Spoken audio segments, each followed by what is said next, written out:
Hi players, bonjour from Paris. My name is Asaf and welcome to my channel Easy Board Games. Today we're going to have some fun comparing between these two beasts of games. One of them is War of the Ring and the other one is Dune War for Arrakis.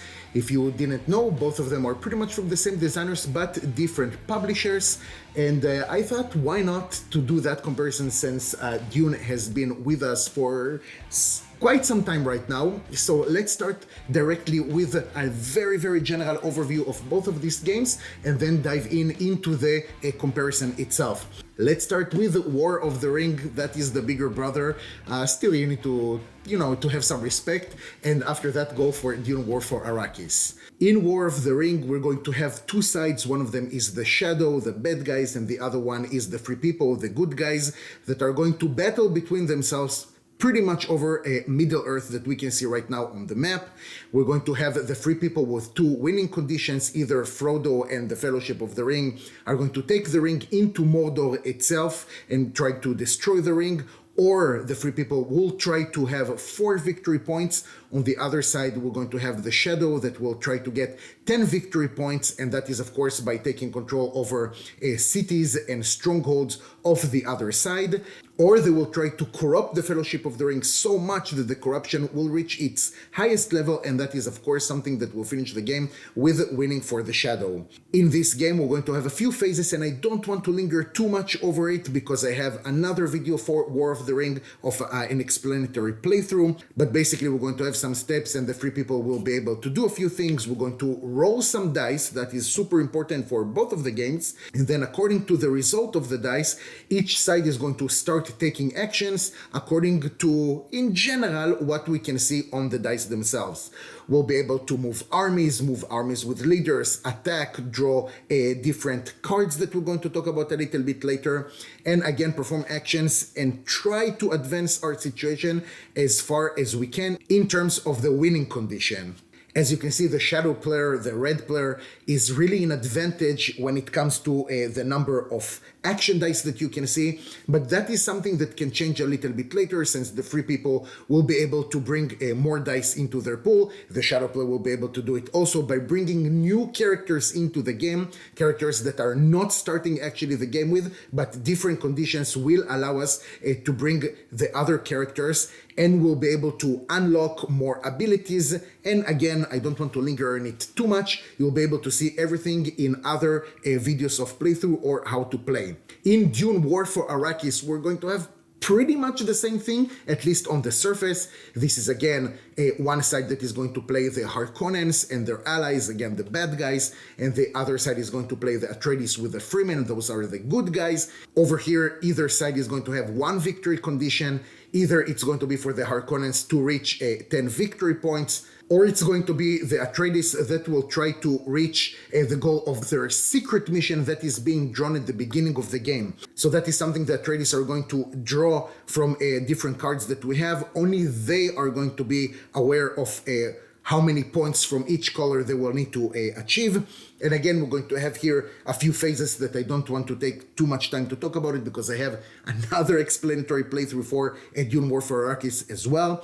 But over here, the Harkonnens are going to play some harvesters in order to take some spice. They will be able to play some ornithopters that will be able to move soldiers a little bit more in an efficient way. Then we're going to have, again, both sides rolling these action dice, just like we saw in War of the Ring. And again, we can see that the bad guys, the Harkonnens, are having really an advantage in terms of the dice compared to the Atreides and the Freemen. Also, in Dune War for Arrakis, new characters will be brought into game, and that is something that we'll be able to achieve when we're reaching certain goals with our victory points. Let's just for the simplicity call them like that.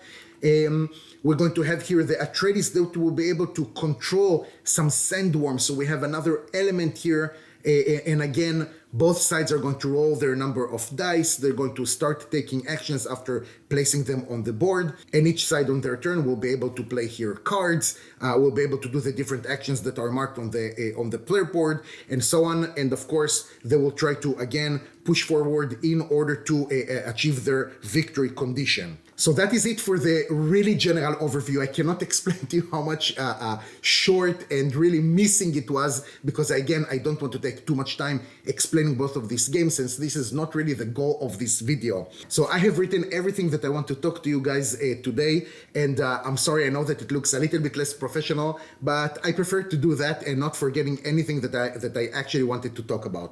So after we have seen the general overview of both of these games, let's start with the first category that I would like to compare both of them, and that is the setup. So in War of the Ring, the setup takes much longer than Dune War for Arrakis, for different reasons.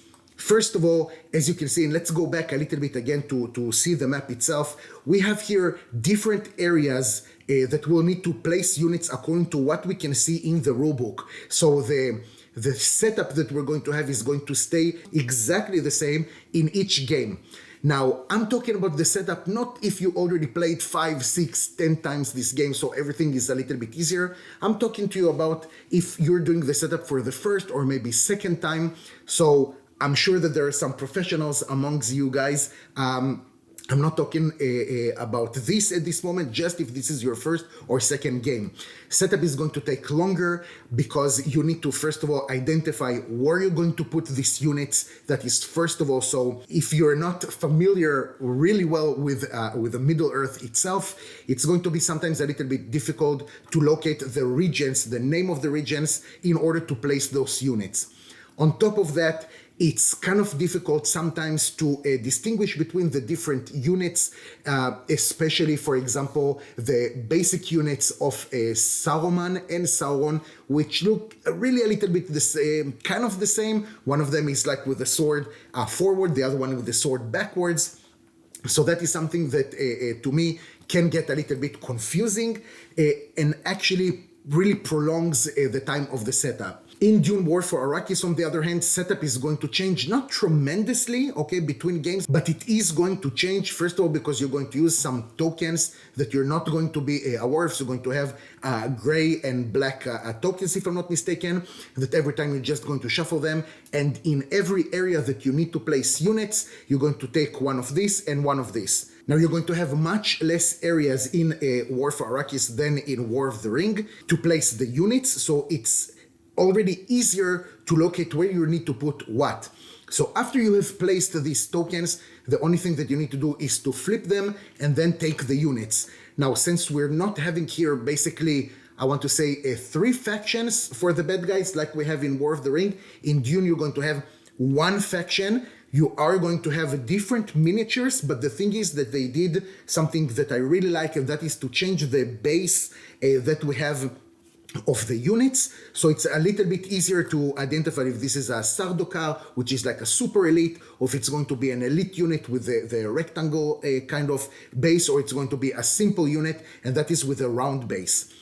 So already, if you have all the miniatures, and even if they're completely in a mess next to the board or something like that, you're going to be able to locate them much easier to place them in the different areas. Also for the Atreides and the Freemen, it's going to be a little bit easier because, again, you're going to have tokens and you just need to put a leader. And the leaders here are also in a different color, just like in War of the Ring. So that is awesome also to locate them.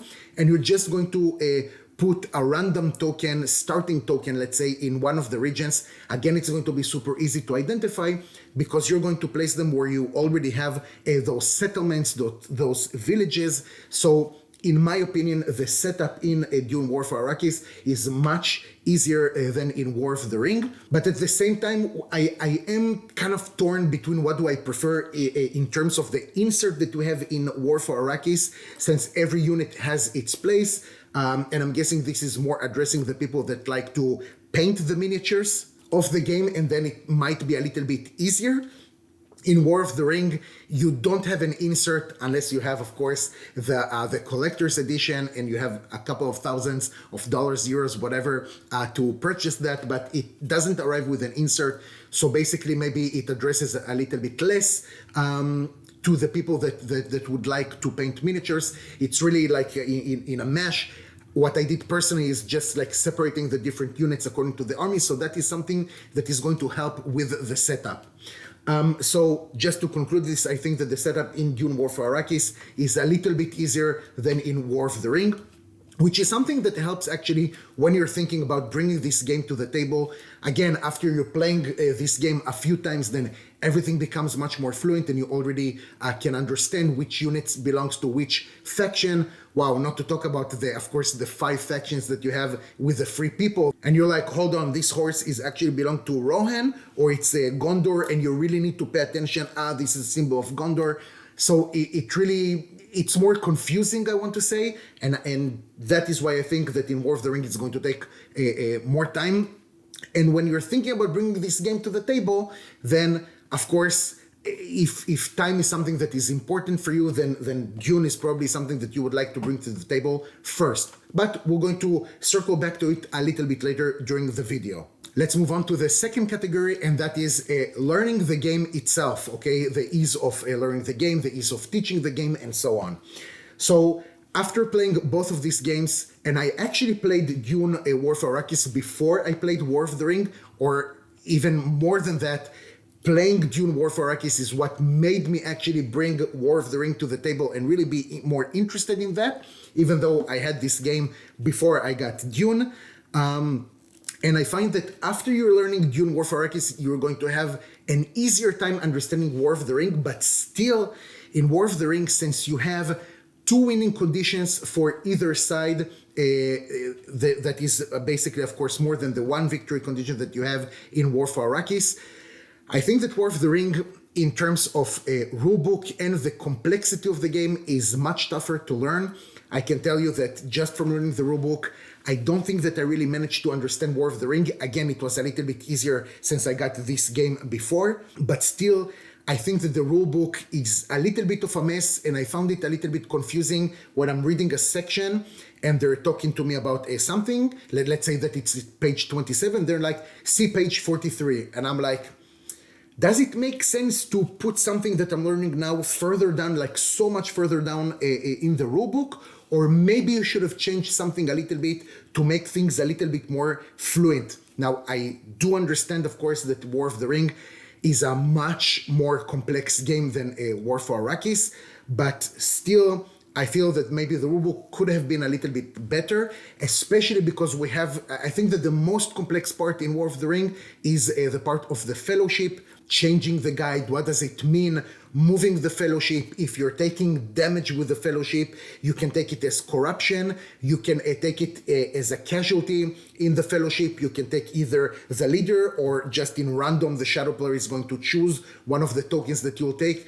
And then, of course, everything is going to change while you're going to go into Mordor. Then the rules, I don't want to say completely change, but they're going to change in a significant way, or in enough significant way for you to like, hold on, let me read again the rules of what I'm having in Mordor, so I will not confuse everything that we're having. And also, again, so I don't want to take too much time talking about that, but it just means that War of the Ring has another layer that makes the game significantly more complicated than Dune War for Arrakis.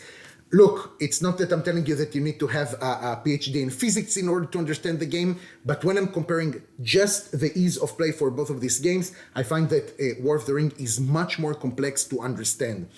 In Dune, I think that things are much more fluent, and something again that I'm going to talk about a little bit later, but it does seem, okay, it's something that I really felt that Dune is like a second, third, or even a 5th edition, of the same game, because everything is much more streamlined over there. The game is much more direct. Sometimes it's at the cost of the game itself, of the complexity of it, of the depth of it, of how you actually play the game.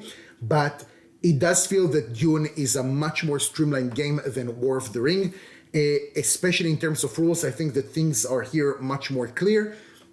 It is true that after the game came out, then Simon actually released like the FAQ, and I think at least to what I saw last time, we have already the 3rd version of it. So it's not something that completely changes the rules, but those are things that you might want to pay attention to. Again, I don't want to take too much time talking about that because I have also a review for Dune, so feel free to check it out. And I'm going to move on to the next subject. Let's move on to maybe the most important thing of this comparison, that is the gameplay itself. How does it feel to play these games? And let's start with the number of players that the games are saying that we can play. War of the Ring is a 2 to 4 player game, and Dune is a 1 to 4 player game, so we'll already have here a solo mode. I gotta tell you guys, first of all, I'm not going to talk about the solo mode of Dune because I've never played it. I tried to learn it and it just seemed a little bit too much and probably not something that I'm going to do, so I dropped it. This is not an aspect that I'm going to, well, actually there's nothing to compare because here we're not having a solo mode, but I'm not going to talk about the solo mode of Dune War for Arrakis. Both of these games, in my opinion, are not a 4-player game. I think that each side has just enough decisions to take that they will be able to do it on their own. I think that if I'm comparing it to other games, let's say just for the kicks of it, if I'm comparing it to a Spirit Island or to Cerebria, for example, let's say that you're playing these games, still you have enough decisions that you want to kind of share the burden, and it's not something, you don't want in Spirit Island to control 2 spirits. It's a little bit a lot, okay? And I think it takes a little bit enjoyment of the game. The same with Cerebria when you're controlling these feelings, okay? You have enough on your plate to actually share, and one player is playing over here and another playing over here, even if you're on the same teams. Over here, I feel that the amount of decisions that you have is enough to actually play just by yourself, even if you need to control multiple factions with the Shadow or with the Free People. It's not something that you're like, hold on, let me think what I need to do over here, and you think what you have to do over there, because in any case, you're going to choose one die and you're going to resolve it. So I really don't feel that this is something you need to share with another player. In Dune, they kind of try to make it like a little bit better, let's say, because if you're actually going to play 2 players for the same side, then you're going to have 2 separate boards. So I can appreciate the attempt to appeal to larger groups, okay, 3-4 players. I don't think that I will ever play either one of these games more than 2 players. Just seems kind of not relevant, let's say it like that. Another thing that I would like to say about the gameplay is that I really like that in War of the Ring you're going to have 2 victory conditions for each side. I think that on top of adding to the complexity in a good way, okay, to the game itself, it actually creates more options and more strategical depth to the game. You will be able to go in different paths and really to adjust your game in terms of what the opponent is going to do. In Dune War for Arrakis, it's really going to be really one way, okay? So we already know that our opponents are going to try to achieve 10 victory points, and of course the Atreides are going to do everything they can do to prevent it. And even though the secret mission of the Atreides is something the Harkonnens are not aware of, still, you know that you need to push your markers, okay, high enough to actually have victory. So it's true that you don't really know the parameters, but from all the times that I played the Harkonnens, I want to say that it wasn't really important for me. Oh my God, like the yellow marker is already at 7. What does it mean? So it's not like you're going to, I think you're not going to remember all the different possibilities that you have with those secret mission cards to understand where they're going to go to, especially because some of the cards that Atreides can play can actually change really everything that is going on in terms of the colors. For example, you can drop the one of the tokens by 4 to push another token by 4. So it's not something that you can really pay attention to, and I don't really think that anyone is really paying attention to it. Of course, the Atreides, because that is their victory condition, but it kind of feels that Dune is a bit more of a shallow game relatively to War of the Ring. Another thing that I liked in War of the Ring is the feel of epicness, if you can say it like that, in the game itself. So let's talk, just before that, let's talk about the playing time. Dune War for Arrakis is a much shorter game. I'm not saying that War of the Ring cannot finish in a relatively short amount of time. Yes, we can have the Shadow just like having all the right cards and everything. They're just like blitzing in order to have the 10 victory points. or on the other side, the free people are going to do some combos and have the 4 victory points that they need in order to win the game. But usually, the more experienced players are going to already understand what are the potential cards that the other side has, and they're going to try and counter different things. I think that the most simple example that I can say, and I apologize, I don't really remember the names of those regions, but in War of the Ring, the Shadow player has a card that they will be able to do a coastal invasion to Dol Armath, I want to say, but I really don't remember the name, in order to take one of the citadels over there, because maybe the free people are not going to leave there enough defense, and that is something that will allow the Shadow player to have, in most cases, 2 easy victory points, unless the free people really left there some garrison. So unless this is what is going to happen, War of the Ring is something that is going to take more time. I would like to say that I think an average game of War of the Ring is around the 4 hours mark, I want to say, in average, okay? I'm sure that you guys had games that take longer, games that took less time, but for my experience, I think that this is pretty much the amount of time that you need in order to play War of the Ring. In Dune War for Arrakis, I found myself finishing games in more like an hour and a half, 2 hours, something like that, just because at some points you have a lot of units and the game is really in an advanced kind of way that someone is going to achieve victory at some point, okay? You don't have their Paul Atreides need to go into Mordor and put something over there. No, it's not going to happen. So the game is just going in really a specific direction, and at some point, units are going to be units and someone is going to win the battle. Now, with that, it does feel that War of the Ring has more of this epic feeling, okay? You're finishing the game and you're taking a step back to look over the map and you see the different armies, and it's like you really went into this journey in Middle Earth, okay? You really reached with Frodo or the Fellowship of the Ring into the heart of Mordor, or you actually managed to take Moria, and you know, it's this feeling of a story for me is much stronger in War of the Ring than in Dune.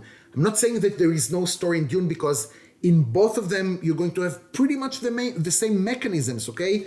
Draw these 2 cards, playing cards, like new characters are coming in. For example, a character that is going to replace Beast Rabban, okay? Or Saruman that is joining in Middle Earth, in Orthanc. But still, in War of the Ring, it feels that there is more story, okay? You're actually playing a story, and that is something, again, from my experience, that I really appreciate in War of the Ring. Now, since we're already talking about the 2 different stories, let's talk about the IP itself. When I thought about comparing between both of these games, I really thought that it will come down to which IP do you prefer. And I gotta tell you that I don't think that's the case, okay? While I am a fan of Lord of the Rings, and this is a topic, or this is an IP that talks to me much more than Dune, I still think that even the fans of Dune will find it less epic than War of the Ring. I think, but let me know in the comments, what do you think? If you guys are fans of Dune, let me know, how was the epicness of this game? How did you feel when you finished the game?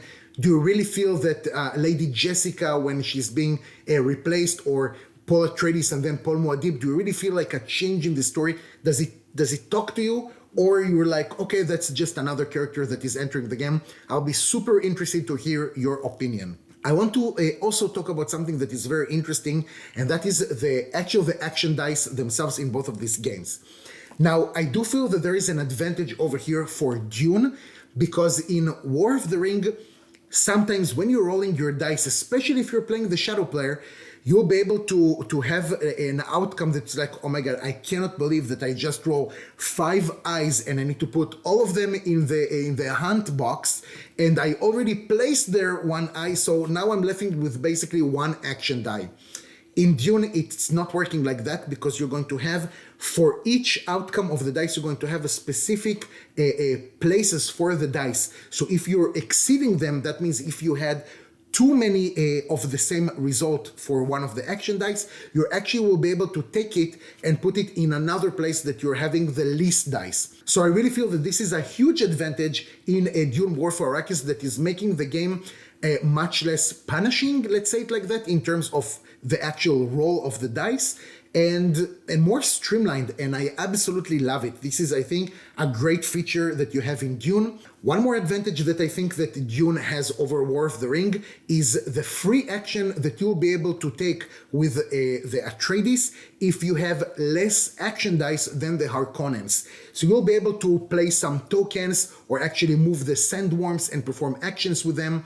And that is something, you guys, that I think is amazing in this game. In War of the Ring, you're starting the game basically with 4 dice for the free people and 7 for the shadow. So at the beginning, if you don't want to play because you have less dice and you can't pass your turn, you're not doing anything. And for me, always that fact of passing your turn, not doing anything, even though it's your turn, it's not a good feeling, okay? Even if it has a strategic layer or something like that, it doesn't feel good to have like your turn and saying like, you know what, I'm passing. In Dune, if you have less dice and you don't want to use one of them, you'll still be able to place one of these tokens that I'm really sorry I forgot their names. You'll be able to maybe attack with some sandworms, you'll be able to move them. And even though those actions are maybe not as big as what you can do with the action dice, still you can actually do something in your turn. And that is something that is really makes me feel much better when I'm playing Dune. So I think this is a huge advantage that Dune has over War of the Ring. Let's move on to the next category that I would like to compare both of them. That is combat. Now, combat kind of resembles in both of these games because they're going to roll some combat dice. I think that in Dune it's 6 dice and War of the Ring it's maximum of 5 dice. That is again, of course, in terms of how many units you're going to have, but that is the maximum. And according to the result, you're going to have different effects. Either you're going to have a shield, or you're going to have an injury for the other player, and so on. And even your leaders in War of the Ring, it's going to be a reroll. But in a War for Arrakis, it depends who is the leader or who is the character, and that will have different outcomes that you'll be able to have with this star that you have on the dice. Why do I like War of the Ring more in that specific category? Because of the combat cards, okay? I think that the combat cards that you have in a War of the Ring are adding not just another layer of tactical decision in the combat itself, but also in the strategical level. How come? When you're having those cards that the upper side is actually showing you what is the action that you can take as playing it as a card, like as a normal card during the game in your turn. And at the bottom part, you're going to see what is the outcome that you'll be able to have if you're going to play this card in combat. So now comes the question, do I want to use this specific card for what I have as an action? Do I want to keep this card so I'll be able to recruit or move some units or adding another tile into the tile pool of the fellowship? Or the combat effect is so strong that I prefer not to do that and actually save it for combat. In Dune, it doesn't work like this. In Dune, you're going to play one of the cards just to have another die. And if you're already having the maximum of 6 combat dice, then you don't need to play a card. I do prefer really what you have in War of the Ring. It feels that it's a much deeper system that I prefer it over Dune War for Arrakis. Also, what I liked in War of the Ring is that when you're having there a siege, doesn't matter which side is sieging which fortress, it feels so punishing, but in a good way, okay? It means that even if you're having a large army of 10 units, okay, for the Shadow, let's say, and you want to siege one of the citadels that you have of the free people, it's not going to be so easy, especially if the free people manage to put there actually, let's say 4 or 5 units, some of them are elite and some leaders, you're going to suffer, okay? Because the combat is going to end most of the times after 1 round, and you'll be able to hit only if you have rolled a 6. Of course, you have some cards that will allow you to prolong the combat to 3 rounds and so on. Or of course, if you chose to take a hit with one of your elites over there, and then you will be able to have another round. But unless you attack with a huge amount of elites, the combat is going to end in any case relatively quickly. In Dune, you will just need to take a hit, then you'll be able to continue the combat, unless, of course, one of the sides is retreating. But again, I'm not going to go into that. It doesn't feel as good as we're having over in War of the Ring. I'm guessing that some of it is thematically, because in War of the Ring, you're going to have citadels, and in Dune, you're basically having villages, settlements, stuff like that, that is not maybe so defensive as what we're having in War of the Ring. The next category that I would like to compare is the value. Now, I think today you can find a new copy of War of the Rings 2nd edition. I want to say, from what I'm seeing in BGG, around 90 euros, 95 euros for a new copy, okay, new in shrink. While in Dune, I think that the cheapest that I saw just for the base game, I think it's about 150 euros. I think that both of them at this price kind of worth it, okay, especially in production wise. While in War of the Ring, the production is maybe not so beautiful as we have in Dune. Well, look, guys, doesn't matter how we're going to flip it. This is a Simon game, okay? So I think their production value over there in terms of the minis, the huge sandworms that we have over there, it's really beautiful, okay? The level of details that you have over here in the miniatures is impressive, okay? And in War of the Ring, if you want to have more of like an immersive experience, I want to say, at least in terms of visual thing, you'll need to add, like, you'll need to buy the 3D decor that you can find in Etsy or different places.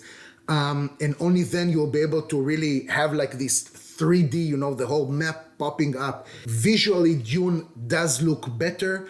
Again, it's a personal taste. You might like what you can see in War of the Ring also. And it's not I'm saying that War of the Ring is an ugly kind of game, okay? You cannot really, from looking from afar, you cannot really pay attention to the details. But in Dune, it's kind of better, first of all, because if I'm not mistaken, from what I can remember, the miniatures are bigger, okay? And they're different enough that you'll be like, okay, I understand what is this unit and this one, and of course the bases that we talked about before.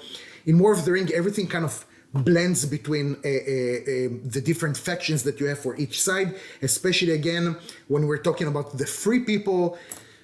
You have so many different horses over there, but looking from afar, you have no idea if this is an elf kind of horse, or this is a Gondor, Rohan, or whatever. I'm guessing that the dwarves are kind of the easiest to set aside from the other characters, but still it's not as good as what we can see in Dune.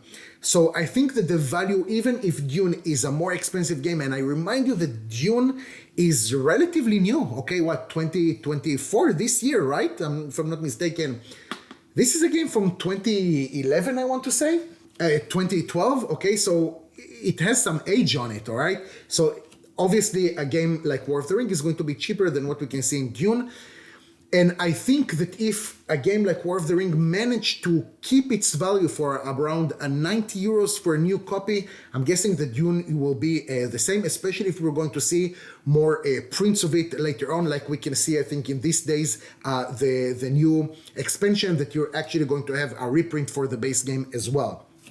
So in terms of value, just production-wise, I think that both of these games are great, and I think they're pretty much the same in terms of their value. In terms of replayability, and I think that I'm going to kind of mix the replayability with the expansions as well. First of all, in general, just the base game itself, I think that you're going to have an amazing time for the long run, okay? I don't think that either one of these games are games that you're going to bring in a casual game night, okay? So that means that it's not going to, most of the time, hit your table day after day, probably not even week after week, unless, of course, you're really a core fans of this game. This is one of the few games that you have in your collection. It feels that this is a game that you'll bring, what, once a month, okay? Plus, minus, of course, maybe a little bit more, a little bit less, but that means that you're going to have fun with this game for the long run. I think that for the base game itself, actually, because you're going to have two winning conditions for each side in War of the Ring, probably the replayability that you're going to have over here has more value than what you can find in Dune. Now, let me talk about the expansions as well.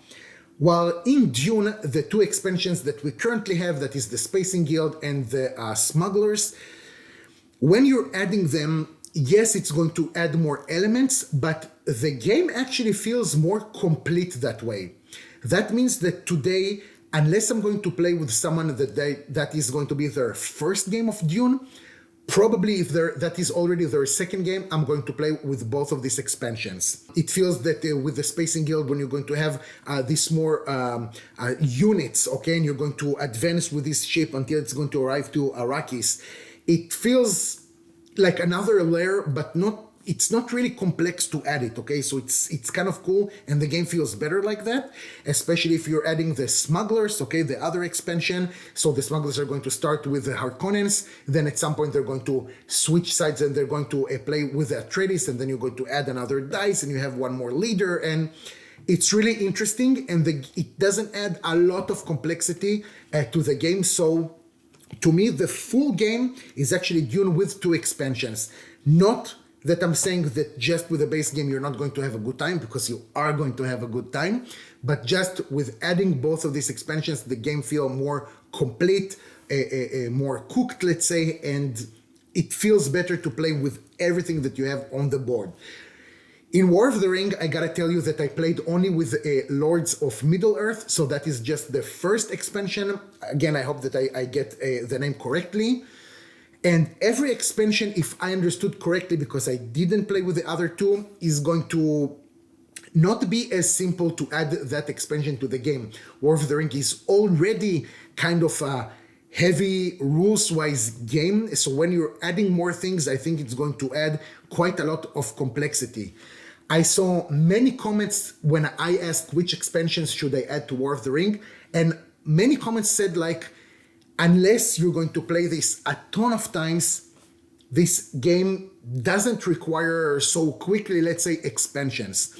When I try to play with Lords of Middle-earth, you're going to maybe have new characters that are going, like new cards that are going to replace the old cards, and you have some more elements, but I'll be honest with you, most of the time when I played with this expansion, I kind of ignored what I have and just stayed to the core game. So again, I'm guessing that it depends on how many times you're going to play this game, but I think that just from the core game, you're going to have more of a replayability, more of an experience with War of the Ring, comparing it to Dune. So in conclusion, kind of final words about both of these games, I feel that you do have place to have both of these games in your collection, even if your collection is not as big, I don't know, 300-400 games. In my collection, that is relatively maybe to other YouTubes considered to be more humble, of just 100 games. But I think that even in this kind of collection, you still have place for both of these games. I don't think that one is going to replace the other for me. Again, just like any other game, it depends how many times I'm going to play this game. So maybe at some point, if I'm seeing that one of them is not seeing the table enough, it's going to go. But it doesn't have anything with the other game. It's just the game itself separately, if it's being played a lot or not. So it's a little bit more than just an IP question. I think that even if you're not a hardcore fans of Dune, you're still going to enjoy this game. The same with War of the Ring. Of course, if you know the story and this is something that is speaking to you, then of course the IP is going to bring that much more of an experience to your table, and this is what you'll be able to enjoy. If I'm having a gun to my head and I need to choose only one of them, then of course it depends which kind of player you are. For me personally, I would have chosen War of the Ring to keep in my collection. But if you're looking for something that is more streamlined, that is easier to learn, that is going to take you less time, that in my opinion, again, looks better on the table just in terms of production, then I would have taken Dune. If this is the type of player that you are, consider this game. If you don't have any of them and you just want to test to see if this kind of war game is actually for you or not, take Dune, because in any case, it will help you to learn War of the Ring in an easier way a little bit later. And that is it, you guys. Thank you so much for watching. I truly appreciate it. I hope that you saw something that you like or learned something new. I hope that this video helped you decide which game you would like to bring to the table, or just was cool for you to see a comparison between both of these games that share a lot of resemblance, but at the same time are quite different. Take care, and I'll see you next time.